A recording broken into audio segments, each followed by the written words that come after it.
All right, guys, you can see this rotary switch is that hard to turn that the knob snapped off.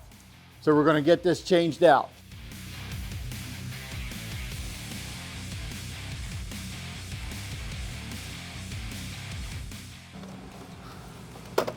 Now I can work on getting the switch out and the new switch wired in. So we're using the QC Quick Connect 10 position switch. So easy enough. I'm going to pop that apart. I'm going to take my old switch, come over to the back of the truck.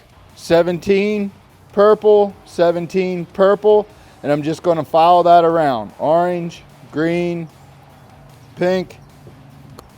I'm going to find my first brown wire, so 26, 26, 25, and 23.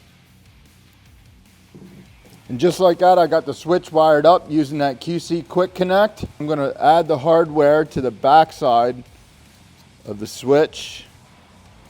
Actually, the front side of the switch, back side of the faceplate. The notch facing up for the stop position. I'm going to get this fully mounted. Tighten down there quick. I'm going to reconnect my Quick Connect.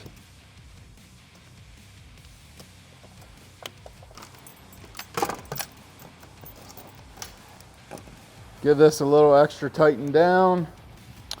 It's always the bottom or the opposite side of the pointer that goes on the flat. So we're going to face that new knob towards stop, get that bottom screw.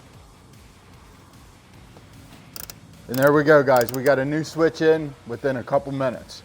If you have any questions about rotary switches, coin boxes, mechs, or anything that goes along with it, give us a call at Kleen-Rite and we'll get you fixed up. Kleen-Rite.